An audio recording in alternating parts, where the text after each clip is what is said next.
बच्चों आपका स्वागत है अपने प्यारे से YouTube channel real education class 10th में। मैं आशा करता हूं दोस्तों आप सभी अच्छे होंगे और अपना पढ़ाई अच्छे से कर रहे होंगे। प्यारे बच्चों मैं आज आपके लिए क्लास 10th हिंदी का 50 वीवीआई ऑब्जेक्टिव क्वेश्चन लाया हूं जो आपके बोर्ड एग्जाम के लिए अति महत्वपूर्ण है। इसमें से 50 में से आपको 40 क्वेश्चन ऐसे रहेंगे जो आपके सीधा डायरेक्ट बोर्ड एग्जाम 2026 में जाके लड़ेंगे। तो प्यारे बच्चों आप इस क्लास को शुरू से लेकर अंत तक बने रहिएगा और ज़रा सा भी स्किप मत कीजिएगा। अगर आप हमारे चैनल पर नए हैं तो इस चैनल को प्लीज़ सब्सक्राइब कर लीजिएगा क्योंकि क्लास 10 से रिलेटेड ऑल वीडियो आपको इस चैनल पे मिलती रहेगी। प्यारे बच्चों हम लोग का टारगेट है कि 6 मंथ में इसका सिलेबस क्लास 10 का सिलेबस पूरा अच्छा से करा देना है और 6 मंथ जो आपका रहेगा वो आपके लिए प्रैक्टिस का दोबारा रिवीजन क्लास होगा। तो ये सेशन आपके लाइफ को पूरे अच्छे से चेंज कर देगा। ठीक है ना प्यारे बच्चों। तो इसको आप ज़्यादा से ज़्यादा इस क्लास को आप ज़्यादा से ज़्यादा पहले शेयर कर दीजिए। ठीक है प्यारे बच्चों। अगर आप अभी तक इस वीडियो को लाइक नहीं किए होंगे तो एक प्यारा सा लाइक करके हमें मोटिवेट कीजिए और देखते हैं। आइए देखिए प्यारे बच्चों इसमें 50 ऑब्जेक्टिव क्वेश्चन रहेंगे। ठीक है ना। इसमें से हम बोल रहे हैं ना 40 या 45 ऑब्जेक्टिव क्वेश्चन आपके सीधा डायरेक्ट बोर्ड एग्जाम में लड़ेंगे ही लड़ेंगे। आइए देखते हैं। प्रश्न संख्या 1 कर रहा है मंगम्मा क्या बेचती थी। ठीक है प्यारे बच्चों मंगम्मा क्या बेचती थी? दूध, दही, मक्खन या फिर घी। तो मंगम्मा हम आपको बताए हैं दही बेचा करती थी। क्या बेचा करती थी? दही। ऑप्शन बी आपका सही उत्तर हो जाएगा। प्रश्न संख्या 2 कर रहे हैं दही वाली मंगम्मा कहानी का कहानीकार कौन है? श्रीनिवास जी, सातकोड़ी होता, ईश्वर सुजाता। तो हम आपको बताए हैं दही वाली मंगम्मा कहानी जो चैप्टर नंबर 1 है इसके लेखक श्रीनिवास जी हैं। कौन है? श्रीनिवास। ऑप्शन ए आपका सही उत्तर हो जाएगा। प्रश्न संख्या 3 कर रहा है दही वाली मंगम्मा कहानी का प्रमुख पात्र कौन है? लक्ष्मी, मंगम्मा, पापाती या सीता। तो हम आपको बताए थे दही वाली मंगम्मा कहानी के प्रमुख पात्र जो है वो क्या थी? मंगम्मा थी। कौन थी? मंगम्मा जो दही बेचने जाती थी। ऑप्शन बी आपका सही उत्तर हो जाएगा। प्रश्न संख्या 4 कर रहे हैं दही वाली मंगम्मा कहानी का कथावाचक कहाँ से है? दही वाली मंगम्मा कहानी का कथावाचक कहाँ से? पटना से, दिल्ली से, बेंगलोर से, कलकत्ता से। तो दही वाली मंगम्मा ये कहाँ से? बेंगलोर से थी। ठीक है ना। कथावाचक इसकी बेंगलोर से थी। ऑप्शन सी आपका सही उत्तर हो जाएगा। प्रश्न संख्या 5 दही वाली मंगम्मा कहानी किसे संदेश देती है? माताओं को, पुत्रियों को, बहुओं को या फिर छात्रों को। तो दही वाली जो मंगम्मा कहानी है वो हमेशा अरे बच्चों बहुओं को क्या करती है? संदेश दिया करती है। ऑप्शन सी आपका सही उत्तर हो जाएगा। प्रश्न संख्या 6 कह रहा है मंगम्मा के परिवार में कुल कितने सदस्य थे? सदस्य पूछ रहा है, मेंबर कितने थे? तो 4 मेंबर थे। कितना हो जाएगा प्यारे बच्चों? 4। ऑप्शन सी आपका सही उत्तर हो जाएगा। ठीक है प्यारे बच्चों अगर आपको इसका पीडीएफ नोट्स चाहिए तो आप शुरू से अंत तक बने रहिएगा। मैं आपको लास्ट में इस क्लास के लास्ट में एकदम वीडियो के लास्ट में बताऊंगा कि आपको पीडीएफ नोट्स कैसे मिलेगा। और ये हम लोग का पीडीएफ नोट्स पूरा फ्री में रहता है और 90% क्वेश्चन जो होते हैं बोर्ड एग्जाम में लड़ने का 100% गारंटी रहता है। 90% आपके बोर्ड एग्जाम में सीधा लड़ेंगे ही लड़ेंगे। ठीक है ना प्यारे बच्चों। तो इससे आप लास्ट तक बने रहिएगा और जान लीजिएगा कि कैसे पीडीएफ नोट्स आपको भी फ्री में मिलेगा। आइए अगला प्रश्न है। प्रश्न संख्या 7 का है श्रीनिवास का जन्म स्थल कहाँ है? जन्म कहाँ हुआ था? बिहार में, उड़ीसा में, मध्य प्रदेश में या फिर कर्नाटक में। तो अभी हम बताए हैं ऊपर वीडियो में कि श्रीनिवास जी का जो जन्म हुआ था वो कर्नाटक में हुआ था। कहाँ हुआ था? कर्नाटक में। ऑप्शन डी आपका सही उत्तर हो जाएगा। प्रश्न संख्या 8 का है कथाकार को वर्षों से मंगम्मा कौन सी वस्तुएं दिया करती थी? दही। क्या दिया करती थी? हमेशा दही। दही वाली मंगम्मा चैप्टर का ही नाम है तो दही दिया करती थी। प्रश्न संख्या 9 है मंगम्मा का बहू का नाम क्या था? मंगम्मा के बहू का नाम रंगम्मा, नजम्मा, संजम्मा, कंजम्मा। क्या हो जाएगा प्यारे बच्चों? तो मंगम्मा के बहू का नाम हो जाएगा नजम्मा। ऑप्शन बी आपका सही उत्तर हो जाएगा। नजम्मा उसकी बहू का नाम था। प्रश्न संख्या 10 का रहा है ढलते विश्वास कहानी में किस राज्य को बाढ़ एवं सूखा से प्रभावित दिखाया गया है? ढलते विश्वास कहानी में किस राज्य को बाढ़ एवं सूखा से प्रभावित दिखाया गया? बिहार, राजस्थान, उड़ीसा या फिर केरल। तो किसको दिखाया गया है? उड़ीसा को दिखाया गया है। किसको प्यारे बच्चों? उड़ीसा। याद रखिएगा ऑप्शन सी आपका सही उत्तर हो जाएगा। प्रश्न संख्या 11 का है ढलते विश्वास कहानी के कहानीकार कौन है? श्रीनिवास जी, सावरदे या सातकोड़ी होता या फिर सुजाता। ढलते विश्वास कहानी का क्या पूछ रहे? कहानीकार। तो कौन हो जाएगा? सुजाता हो जाएगा। क्या हो जाएगा प्यारे बच्चों? सुजाता। ऑप्शन डी आपका सही उत्तर हो जाएगा। प्यारे बच्चों सुजाता नहीं, क्या हो जाएगा? सातकोड़ी होता। क्या होगा? सातकोड़ी होता। ऑप्शन सी आपका सही उत्तर हो जाएगा। ठीक है ना। ढलते विश्वास कहानी के लेखक कौन हो जाएंगे? सातकोड़ी होता। ऑप्शन सी आपका सही उत्तर हो जाएगा। प्रश्न संख्या 12 है रहते विश्वास कहानी का प्रमुख पात्र कौन है? लक्ष्मी, सीता, गीता या फिर मंगम्मा? तो इसमें कौन थी? रहते विश्वास कहानी में जो एक लक्ष्मी थी, कितने पुत्रों को? अपने तीन, तीन की चार, हाँ, दो लड़का और दो लड़कियों को लेकर साथ में रहती थी। और अच्युत को क्या कर दी थी? बाहर पे जाने को वहीं पे उसको रख दी थी। तो क्या हो जाएगा? लक्ष्मी। इसकी कहानी प्रमुख पात्र लक्ष्मी हो जाएगा। ऑप्शन ए आपका सही उत्तर हो जाएगा। ठीक है ना प्यारे बच्चे। प्रश्न संख्या 13 है, रहते विश्वास कहानी में कहाँ का जनजीवन का चित्रण किया गया? उड़ीसा का, बिहार का, गुजरात का या फिर पंजाब का? हम अभी बताए हैं रहते विश्वास कहानी ये कहाँ की है? उड़ीसा की है। तो उड़ीसा का जनजीवन का क्या किया गया? चित्रण किया गया। ऑप्शन ए आपका सही उत्तर हो जाएगा। प्रश्न संख्या 14 है, रहते विश्वास कहानी में किस नदी का वर्णन किया गया? गंगा, महानदी, गंडक, सतलज? रहते विश्वास जो कहानी है, जो आपका वर्णिका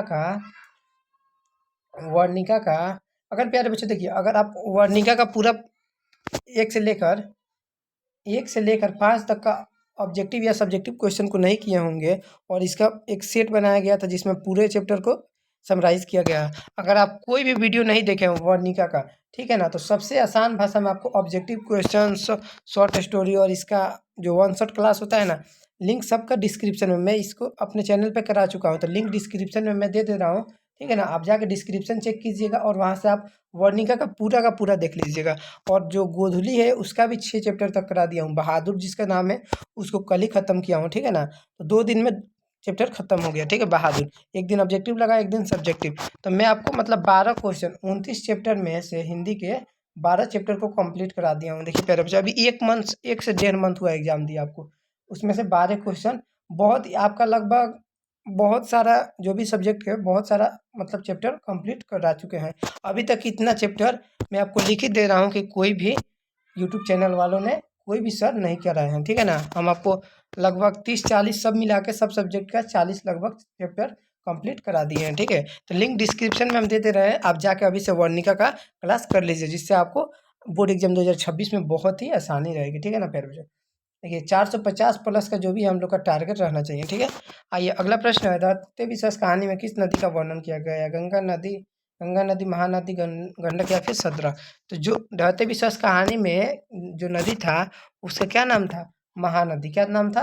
महानदी। ऑप्शन बी आपका सही उत्तर हो जाएगा। अगला प्रश्न है, मंगू किस कहानी की पात्रा है? मंगू किस कहानी की पात्रा है? दही वाली मंगम्मा, नगर, रहते विश्वास या फिर माँ? मंगू कौन थी? जो गूंगी और पागल थी, नहीं, पागल थी, जो जन्म से ही पागल थी, मतलब माँ कहानी में इसका वर्णन किया गया। ऑप्शन डी आपका सही उत्तर हो जाएगा। अगला प्रश्न है, माँ कहानी का कहानीकार कौन है? सुजाता, ईश्वर पेटलिकर, सामर्थ्य या फिर लक्ष्मी? माँ कहानी के कहानीकार कौन हो जाएंगे? तो ईश्वर पेटलेकर हो जाएंगे। ईश्वर पेटलिकर जी क्या हो जाएंगे? माँ कहानी के कहानीकार हो जाएंगे। ऑप्शन बी आपका सही उत्तर हो जाएगा। अगला प्रश्न है, माँ कहानी में किसकी ममता का वर्णन किया गया है? पिता की, माँ की, पुत्र की, बाप या फिर पुत्री की? देखिए चैप्टर का क्या नाम है? माँ, तो मतलब माँ का ही वर्णन किया गया है इस चैप्टर में। ऑप्शन बी आपका सही उत्तर हो जाएगा। अगला प्रश्न है, माँ कहानी का प्रमुख पात्र कौन है? लक्ष्मी, सीता, मंगम्मा, निजम्मा या फिर मंगू? जो माँ कहानी की प्रमुख पात्र है वो क्या हो जाएगी? मंगू हो जाएगी, जो जन्म से ही क्या थी? पागल। मंगू जन्म से ही क्या थी? पागल थी। ठीक है ना, ऑप्शन पूछा जाता है क्वेश्चन कि मंगू जन्म से ही क्या थी? डैश थी, मतलब क्या थी? गूंगी, बहरी, पागल या फिर अ, मतलब कुछ भी एक ऐसे 4 रहता है, या फिर इनमें से कोई नहीं, तो आप उसमें क्या लगाइएगा? जन्म से ही वो पागल थी। ठीक है ना, अगला प्रश्न है, मंगू कैसी लड़की थी? देखिए आ गया ना प्रश्न, मंगू कैसी लड़की थी पूछा है। अच्छा, खराब, पागल या फिर गूंगी? हम अभी आपको बताए हैं कि मंगू कैसी लड़की थी? पागल थी। ऑप्शन सी आपका सही उत्तर हो जाएगा। अगला प्रश्न है, किस माँ किस भाषा से रचित कहानी है? माँ बंगला, उड़ीसा, गुजराती या फिर राजस्थानी? तो जो माँ कहानी है वो कहाँ से? गुजरात से बिलोंग करता है। ठीक है ना, तो ऑप्शन सी आपका सही उत्तर हो जाएगा, गुजराती। अगला प्रश्न है, ईश्वर पेटलिकर की रचना है। ईश्वर पेटलिकर की रचना है लाल पान की बेगम, खून की सगाई, रहते विश्वास या फिर शीर्षक? तो ईश्वर पेटलिकर की जो रचना है इनमें से, ईश्वर पेटलिकर की जो रचना है इनमें से क्या हो जाएगा? खून की सगाई हो जाएगा। ऑप्शन बी आपका सही उत्तर हो जाएगा। अगला प्रश्न देखते हैं, प्रश्न संख्या 22 है, पपाती किस रोग से ग्रसित थी? पपाती किस रोग से ग्रसित थी? मलेरिया, मेनिनजाइटिस या फिर कैंसर, डेंगू? तो जो पपाती थी, जो ये चैप्टर नंबर 4 का है। ठीक है ना, जो प्रश्न संख्या ये चैप्टर नंबर 4 का है, तो ये मेनिनजाइटिस से क्या थी? ग्रसित थी। ऑप्शन बी आपका सही उत्तर हो जाएगा। अगला प्रश्न देखते हैं, 23 नंबर है, नगर कहानी का कहानीकार कौन है? नगर कहानी के सुजाता, श्रीनिवास सातकोटी या फिर सांवरदैया? तो जो नगर कहानी के जो कहानीकार है वो सुजाता हो जाएंगे। क्या हो जाएंगे? सुजाता जी हो जाएंगे। ऑप्शन ए आपका सही उत्तर हो जाएगा। अगला प्रश्न है, नगर कहानी का प्रमुख पात्र किसे कहा गया है? मंगम्मा, पपाती, सीता या फिर मंगू। तो नगर कहानी के जो प्रमुख पात्र जो होते हैं वो कौन होती है? सीता, सॉरी प्यारे बच्चों, पपाती होती है। पपाती कौन होती है? पपाती। नगर कहानी के प्रमुख पात्र पपाती। ऑप्शन बी आपका सही उत्तर हो जाएगा। अगला प्रश्न देखते हैं। 25 नंबर प्रश्न है, नगर कहानी में किस नगर का वर्णन किया गया है? मदुरै, पटना, कोलकाता या फिर दिल्ली। तो नगर कहानी में जो वर्णन किया गया वो मदुरै शहर है। कौन सा? मदुरै शहर। प्यारे बच्चों आपका 50% क्वेश्चन क्या हो गया? डन हो गया। ठीक है ना प्यारे बच्चों। अगर आपको कोई भी प्रश्न नहीं अगर आता है, अगर कोई भी प्रश्न में दिक्कत आता है, प्रॉब्लम कोई भी समस्या आती है तो आप हमको कमेंट कर सकते हैं या फिर हम आपको नंबर देते हैं। देखिए प्यारे बच्चों, प्रश्न ये हम लोग का नंबर है 85 398 71 728। इस नंबर पे आप कॉल या मैसेज कुछ भी कर सकते हैं। ठीक है ना प्यारे बच्चों। ये मानिए तो आपके एक भाई का नंबर, अपने टीचर का, जो भी आप इस पर कॉल करके अपना डाउट पूरा क्लियर कर सकते हैं। आपको एक भी डाउट नहीं, एग्जाम तक 2026 एग्जाम तक एक भी डाउट क्लियर नहीं रहा, डाउट पूरा का पूरा क्लियर कर देंगे। ठीक है ना प्यारे बच्चों, एक भी डाउट नहीं रहेगा। तो आप इस पर नंबर पर कॉल कर सकते हैं। देखिए आपका 25 नंबर तक क्लियर हो गया, मतलब 50% क्लियर हो गया। अगर आप अभी तक चैनल को लाइक नहीं किए, पहले चैनल वीडियो को लाइक नहीं किए होंगे तो लाइक कर दीजिए और ज़्यादा से ज़्यादा इस क्लास को शेयर कीजिए। ठीक है ना, जिससे ज़्यादा लोग इस संख्या इस वीडियो को ज़्यादा संख्या में लोग देखेंगे तभी तो मोटिवेट होंगे। और बोर्ड एग्जाम 2026 में 450 प्लस का जो भी टारगेट है हम लोग का, ये थोड़ा सा मोबाइल हैंग करता है, जो भी 450 प्लस का है तो इसको टारगेट को अचीव करेंगे, सभी लोग अचीव करेंगे। ठीक है ना प्यारे बच्चों, जो भी इस पर बोर्ड एग्जाम 26 में देगा हर सबको 450 प्लस लाना है। ठीक है। अगला प्रश्न है, वल्ली अम्माल की पुत्री कौन थी? सीता, पपाती, गीता या फिर लक्ष्मी। तो वल्ली अम्माल ये चैप्टर नंबर 4 का है। ठीक है ना, तो उसमें कौन है? पपाती का बात हुआ है, तो ऑप्शन बी आपका सही उत्तर हो जाएगा। अगला प्रश्न देखते हैं प्यारे बच्चों कि सुजाता का वास्तविक नाम क्या है? के रंगराजन, एस रंगराजन, जी रंगराजन या फिर आर रंगराजन। तो प्यारे बच्चों जो सुजाता का वास्तविक नाम है वो क्या था? A S Rangarajan. क्या हो जाएगा? A S S Rangarajan. Option B आपका सही उत्तर हो जाएगा। अगला प्रश्न है, सुजाता का जन्म कहाँ हुआ था? सुजाता का जन्म कहाँ हुआ था? तमिलनाडु, कर्नाटक, मद्रास या फिर हैदराबाद। तो सुजाता का जो जन्म हुआ था वो, सुजाता का जो जन्म हुआ था वो कहाँ हुआ था प्यारे बच्चों? ये तमिल कहानी है तो मतलब तमिलनाडु। क्या हो जाएगा? तमिलनाडु। ऑप्शन ए आपका सही उत्तर हो जाएगा। ठीक है। अगला प्रश्न है, प्रश्न संख्या 29 है, सुजाता की लगभग कितनी कृतियां प्रकाशित हो चुकी है? कितनी कृतियां क्या हो चुकी है? प्रकाशित हो चुकी हैं। आपका ऑप्शन ए है 20, 25 से अधिक, 30 से अधिक या फिर 15 से अधिक। तो सुजाता के कुल कितनी कृतियां प्रकाशित हो चुकी है? वो हो चुकी है 25 से अधिक। कितना हो जाएगी? है 25 से अधिक। ऑप्शन बी आपका सही उत्तर हो जाएगा। अगला प्रश्न देखते हैं, नगर कहानी, नगर कहानी किस रचना से संकलित है? आधुनिक तमिल कहानियाँ, समकालीन भारतीय साहित्य या फिर या फिर इनमें से कोई नहीं। तो ये क्या हो जाएगा? आधुनिक तमिल कहानियाँ से क्या है? संकलित है। आधुनिक तमिल कहानियाँ। देखिए प्यारे बच्चों, कोई कोई क्या कहता है समकालीन भारतीय साहित्य से, नहीं, तो ये आंसर नहीं होगा। आपका आंसर हो जाएगा ए। ठीक है ना, ये सही उत्तर हो जाएगा। ठीक है, आधुनिक तमिल कहानियाँ। अगला प्रश्न है, के एस जमुना के द्वारा अनुदित है, के एस जमुना द्वारा अनुदित है माँ कहानी, धरते विश्वास, नगर या फिर दही वाली मंगम्मा।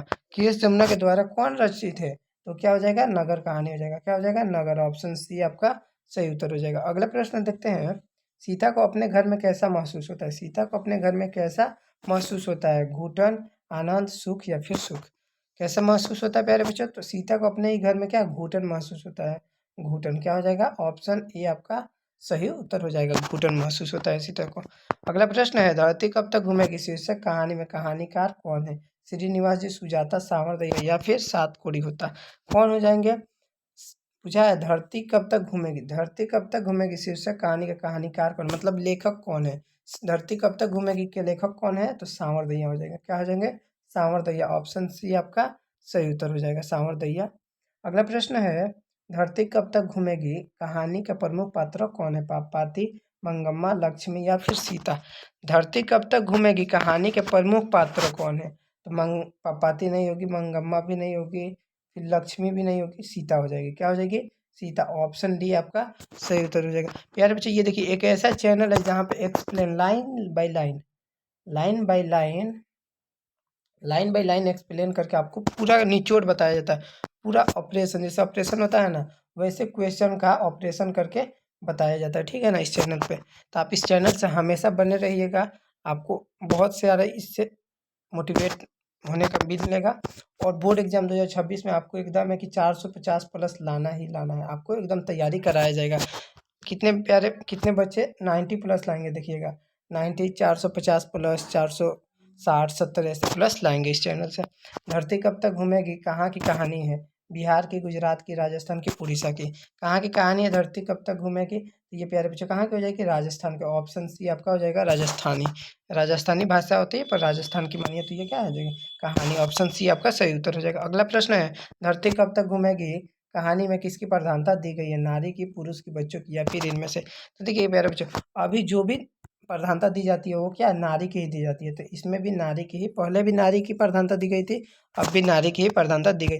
और ये हमारे लिए बहुत ही सौभाग्य की बात है कि नारी का अभी भी मतलब प्रधानता दी जाती है, अच्छी बात है। अगला प्रश्न है, धरती कब तक घूमेगी किस भाषा से रचा, धरती कब तक घूमेगी किस भाषा की रचना है, उड़ीसा, राजस्थानी, कन्नड़, या फिर तमिल। धरती कब तक घूमेगी ये कहाँ की कहानी हो जाएगी, राजस्थानी। अभी हम बताएं आपको राजस्थानी भाषा की, ठीक है। अगला प्रश्न है, डॉक्टर भीमराव अंबेडकर जाति प्रथा के लेखक कौन थे। डॉक्टर भीमराव, नहीं सॉरी मेरे बच्चों, प्रश्न है श्रम विभाजन और जाति प्रथा के लेखक कौन है। तो ये डॉक्टर राम मनोहर लोहिया, बाबा भीमराव अंबेडकर, महात्मा गांधी, या फिर संपूर्णानंद। तो कौन हो जाएंगे, श्रम विभाजन और जाति प्रथा के लेखक कौन हो जाएंगे, हमारे बाबा साहब भीमराव अंबेडकर हो जाएंगे। कौन हो जाएंगे, बाबा भीमराव अंबेडकर। ऑप्शन बी आपका सही उत्तर हो जाएगा। अगला प्रश्न है, डॉक्टर भीमराव अंबेडकर के पिता का नाम क्या था। रामजी सकपाल, रामदेव सकपाल, रामजी सकपाल, रामकिशन सकपाल, या फिर राधे राम सकपाल। तो डॉक्टर भीमराव के पिताजी का जो नाम था वो क्या था, रामजी सकपाल था। क्या नाम था, रामजी सकपाल। आप याद रखिएगा, ऑप्शन बी आपका सही उत्तर हो जाएगा। अगला प्रश्न है,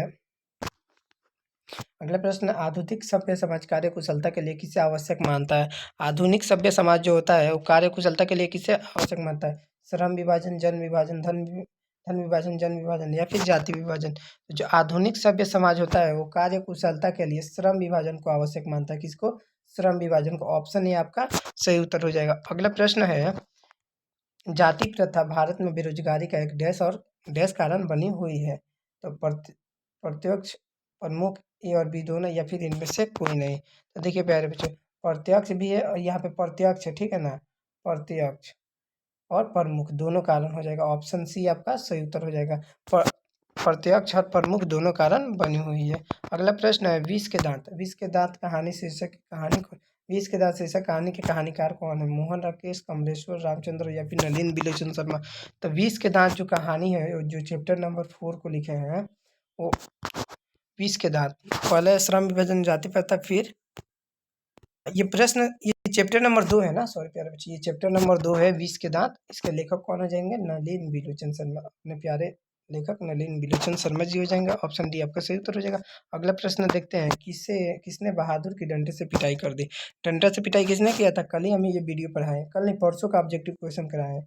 अगर आप अभी तक नहीं देखे होंगे तो लिंक डिस्क्रिप्शन में मैं दे दिया हूँ। ऑब्जेक्टिव बहादुर चैप्टर नंबर 6 का जो बहादुर है, इसका हम ऑब्जेक्टिव क्वेश्चन का लिंक डिस्क्रिप्शन में दे रहे हैं, ठीक है ना। आप जाके जल्दी से देख लीजिएगा, बहुत ही मज़ेदार, बहुत ही मज़ेदार मतलब कहानी है, ठीक है ना, बताया गया है। तो पूछा है, किसने बहादुर की डंडे से पिटाई कर दी थी, कहानीकार ने, किशोर ने, फौजी ने, या फिर पहरेदार ने। तो ये कौन डंडे से उसकी पिटाई, किसने बहादुर की डंडे से पिटाई कर दी थी, कहानीकार, किशोर, फौजी, या फिर पहरेदार। देखिए इसमें आंसर नहीं दिया है, ठीक है ना प्यारे बच्चे, इसका आंसर क्या हो जाएगा, माँ ने। माँ जो कि थी, माँ ही क्या की थी, बहादुर को डंडे से पीटी थी। इसमें देखिए ऑप्शन नहीं दिया, कहानीकार दिया, ये नहीं होगा, किशोर भी नहीं होगा, फौजी भी नहीं होगा, और पहरेदार, इसमें से कोई भी नहीं होगा। देखिए ये सब उलझन वाला क्वेश्चन आता है, ठीक है ना, आपको उलझाता है कि आपका IQ लेवल जो होता है, IQ लेवल वो कितना है, ठीक है ना। इसे चेक किया जाता है कि IQ लेवल आपका है कि नहीं। कोई कोई बच्चा क्या करेगा, इसी में मार देगा, कहेगा कि नहीं आंसर जब नहीं मिल रहा है तो इसी में मार, नहीं वैसे नहीं मारना है, ठीक है ना। अगर आपको ऐसा क्वेश्चन है, देखिए क्योंकि आपको 100 ऑब्जेक्टिव क्वेश्चन आता है जिसमें से आपको 50 ही ना चुनना है, तो एक दो छोड़ दीजिए, जो नहीं आ रहा है, जिसमें डाउट है, उसको कहाँ है हम उसको छेड़छाड़ करेंगे, उसको क्यों छुएंगे, उसको नहीं छुएंगे। जो 50 हमको आ रहा है वही हम बनाएंगे ना, जो आपको आ रहा है क्वेश्चन उसी को बनाइए। देखिए तो कितना अच्छा अच्छा क्वेश्चन था, पूरा कितना 15 से 20 मिनट में आपका क्लास ये खत्म हो जाएगा। बताइए 15 मिनट में ये इतना क्वेश्चन हम लोग 43 क्वेश्चन कर दिए।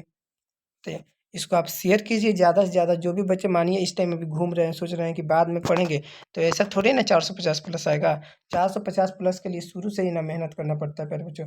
450 प्लस लाइएगा तभी तो टॉपर लिस्ट में आपका वेरिफिकेशन नाम आएगा, टॉपर लिस्ट में नाम आएगा। तो देखिए, ये ऐसा क्वेश्चन को कभी भी आपको हाथ नहीं लगाना है, ठीक है ना, छूना ही नहीं है एकदम। ये मतलब फालतू, इसको क्या ही बोले। अब ऐसा ऐसा क्वेश्चन बिहार बोर्ड डाल देता है कि बताइए, इसमें आंसर ही नहीं दिया, तो इसको कोई इतना बच्चा का 1 नंबर कट जाएगा। 1-2 नंबर बहुत मायने होता है। बताइए, हम एक लड़की का कि लड़का का देखे तो 298 पे आकर रोक दिया। बताइए, वो 2 नंबर से उसको अगर 2 नंबर ग्रेस मार्क दे दिया था होता। किसी किसी बच्चे को बताइए 5-5 नंबर, स्टार में 5 नंबर दिया है, और बताइए वो 2 नंबर उसको नहीं मिला। बताइए कितना दुखी का बात है। तो यही जब जब हम लोग एग्ज़ाम दे के आते हैं ना, तब पता चलता है कि हाँ 2 नंबर काश लिखे होते तो अभी तक हम फर्स्ट डिवीज़न आ गए होते, 400 आ गया होता, 450 आ गया होता। ऐसे बाद में पछताना पड़ता है, तो वैसे नहीं करना है, ठीक है ना। आपको अच्छे से पढ़ना है, अच्छे से बोर्ड एग्ज़ाम में देना है, तैयारी करना है। हम आपका पूरा प्रिपरेशन कराएँगे, ठीक है ना। आपको इस चैनल पे पूरा ऑल वीडियो मिलेगा ही मिलेगा। आपको जैसा वीडियो चाहिए आप हमको कमेंट करके कैसे बता सकते हैं कि सर ऐसा वीडियो चाहिए, हम उस टॉपिक पे क्या करेंगे, वीडियो बनाएँगे, ठीक है ना। तो इसमें क्या हो जाएगा, याद रखिएगा माँ, ठीक है ना। ऐसे उलझन वाला क्वेश्चन में मत पड़िएगा। अगर मालूम होगा तो ठीक, नहीं मालूम होगा आगे बढ़ जाइएगा। इसका सही उत्तर हो जाएगा माँ। अगला प्रश्न है, नाश्ता पानी के बाद बातों की क्या छनने लगी। ये कौन से चैप्टर का है, बहादुर चैप्टर का है, ठीक है ना, बहादुर का। तो बोल रहा है नाश्ता पानी के बाद क्या छनने लगी, पूरी पुआ जलेबी या फिर इनमें से सभी। तो क्या छनने लगी थी यार मुझे, इसका शायद जलेबी होगा, मतलब याद नहीं आ रहा है अच्छा से हमको। हम इसको आपको बता देंगे, लिंक डिस्क्रिप्शन में डाल देंगे, इसका आंसर क्या होगा। ऐसे तो लग रहा है जलेबी ही होगा, ठीक है ना। नाश्ता पानी के बाद क्या हो गई थी, जलेबी छन रही थी। ऑप्शन सी यही सही होगा, यही सही आंसर है, ठीक है। ऑप्शन सी आपका सही उत्तर हो जाएगा, जलेबी। अगला प्रश्न देखते हैं, बहादुर शीर्षक कहानी के कहानीकार कौन है, अमरकांत जी, राजेंद्र यादव, कमलेश्वर या फिर ज्ञान रंजन। बहादुर चैप्टर के जो लेखक होते हैं वो कौन थे, अमरकांत जी हो जाएंगे। ऑप्शन ये आपका सही उत्तर हो जाएगा, ऑप्शन अमरकांत जी का सही उत्तर हो जाएगा। अगला प्रश्न है, संतु भीगने से बचने के लिए कहाँ खड़ा हो गया, पेड़ के नीचे, मकान के नीचे, झोपड़ी के नीचे या फिर छाता के नीचे। ये देखिए प्यारे बच्चे, ये कितना मछली चैप्टर का है, मछली। आप जब पढ़ाएंगे ना हम आपको, इतना मस्त मज़ेदार, इससे मज़ेदार तो कोई कहानी ही नहीं है। तो हम आपको 5-7 दिन के अंदर में, 5 से 7 दिन के, ठीक है ना, 5 से 7 दिन के अंदर में आपको ये हम, मतलब यही अप्रैल मंथ में आपका क्लास हो जाएगा। संतु वाला जो भी है क्लास, मछली कहानी जो चैप्टर नंबर हिंदी का 10 से, उसको हम कराएंगे। बहुत ही मज़ेदार कहानी है। संतु इसमें इतना एक्टिंग करता है ना, बहुत ही अच्छा। तो ये कहाँ देखिए, पूछा है संतु भीगने से बचने के लिए कहाँ हो गया, तो वो मछली कीन के ला रहे थे, तो बारिश आने लगा तो वो क्या, झोपड़ी के नीचे क्या हो गए, खड़े हो गए। ऑप्शन सी आपका सही उत्तर हो जाएगा। अगला प्रश्न देखते हैं, लगभग जय हिंद शुक्ला जी की रचना है, काव्य संग्रह, उपन्यास, कहानीकार संग्रह या फिर इनमें से कोई नहीं। तो लगभग जय हिंद क्या है, काव्य संग्रह है, क्या है, काव्य संग्रह। तो ये ऑप्शन ए आपका सही उत्तर हो जाएगा। अगला प्रश्न देखते हैं, अगला प्रश्न है, शुक्ला जी इंदिरा गांधी कृषि विश्वविद्यालय में किस पद पर थे, किरानी, एसोसिएट प्रोफेसर या फिर मेंटेनेंस इंचार्ज या फिर इनमें से कोई नहीं। तो शुक्ला जी जो थे, मतलब रामचंद्र शुक्ला, ऐसे ही नाम था शायद, रामचंद्र शुक्ला, जो क्लास हिंदी का जो चैप्टर नंबर 10 को लिखे हैं, मछली को, वो क्या थे, एसोसिएट प्रोफेसर के रूप में थे, ठीक है ना, महाविद्यालय में एसोसिएट प्रोफेसर। ऑप्शन बी आपका सही उत्तर हो जाएगा। अगला प्रश्न है, कमरा, पेड़ पर कमरा किन की रचना है, वारेन हेंगस्टर, रामविलास, रामचंद्र शुक्ला या फिर विनोद कुमार शुक्ला। किन की रचना है, पेड़ पर कमरा, तो ये विनोद कुमार शुक्ला जी की है, ठीक है ना। ऑप्शन डी आपका सही उत्तर हो जाएगा। अगला प्रश्न है, मछली कहानी के शुक्ला जी के किस संकलित से है मछली कहानी, महाविद्यालय से, सब कुछ होना बचा रहेगा से, या फिर पेड़ पर कमरा, या फिर खिलेगा तो देखेंगे। जो मछली है वो किससे, किस किस काव्य संकलन से आधारित है, तो महाविद्यालय से। कहाँ से है, महाविद्यालय से। ऑप्शन ए आपका सही उत्तर हो जाएगा। देखिए, हम आपको 50 ऑब्जेक्टिव क्वेश्चन करा दिए। आप हमको बताइएगा 50 में आपका कुल कितना, 50 में आपका कुल कितना सही हुआ, ठीक है ना। आप हमको कमेंट करके बताइएगा कि 50 में कुल कितना क्वेश्चन आपका सही हुआ है। अगर कोई भी आपको प्रश्न में डाउट आता है, ठीक है ना, या फिर आपको लगता है कि इसका आंसर ये होगा, अगर कोई भी ऐसा आता है तो आप हमको कमेंट कर सकते हैं, ठीक है ना। कमेंट करके बताइएगा कि हाँ, अगर कोई भी प्रश्न में डाउट आता है, आपको लगता है कि ये हमको दिक्कत कर रहा है, तो आप हमको कमेंट कर सकते हैं। कमेंट करिए, या फिर हम आपको नंबर दे ही दिए हैं, या फिर एक बार और लिख लीजिए 85 398 71 728। इस नंबर पर आप कॉल या फिर व्हाट्सअप कर सकते हैं, हम आपका पूरा डाउट क्लियर कर देंगे। ठीक है प्यारे बच्चों, आप इस सेशन को क्या कीजिए, ज़्यादा से ज़्यादा दोस्तों के पास अपने शेयर कीजिए, बहुत ही दोस्तों के पास शेयर कीजिए। ग्रुप में हो गया, व्हाट्सअप ग्रुप, फेसबुक, इंस्टा जो भी होते हैं सभी जगह शेयर कर दीजिए, और बताइए कि आप भी आगे पढ़िए। जो भी रियल एजुकेशन जो चैनल है, इस पर बहुत ही बेहतरीन तरीके से पढ़ाई होती है। ठीक है ना, पूरा क्लास को समराइज कर दिया जाता है, मतलब एकदम एक्सप्लेन कर करके पढ़ाया जाता है। आज 50 सब्जेक्टिव क्लियर हो गया, बताइए इसमें से 40 नंबर आपका पक्का है। 40 सब्जेक्टिव यही क्वेश्चन रहेगा ही रहेगा। ठीक है ना, तो आपका 40 हिंदी का, आप बताइए थोड़ा सा और पढ़ेंगे आपका आ जाएगा 50 में 50 सब्जेक्टिव जो भी है क्लियर हो जाएगा। 50/50 आपका जो भी है क्लियर हो जाएगा। ठीक है, थोड़ा सा और मेहनत करेंगे सब क्लियर हो जाएगा, तभी तो 450 प्लस आएगा। ऐसे ही लगातार शुरू से ही क्लास करेंगे, रोज़ आइए आप। रोज़ सुबह में बता दीजिएगा, क्लास सुबह में, रोज़ सुबह में कितना बजे, 8 बजे क्लास चलता है। ठीक है ना, 8 बजे आपका क्लास, रोज़ सुबह में 8 बजे क्लास चलता है। तो आप आके ज्वाइन होइए और वीडियो देखिए अच्छा से। अगर कोई भी डाउट होता है तो आप हमको कमेंट करके बताइए। ठीक है, तो प्यारे बच्चे मिलते हैं एक नए वीडियो में, तब तक के लिए जय हिंद जय भारत।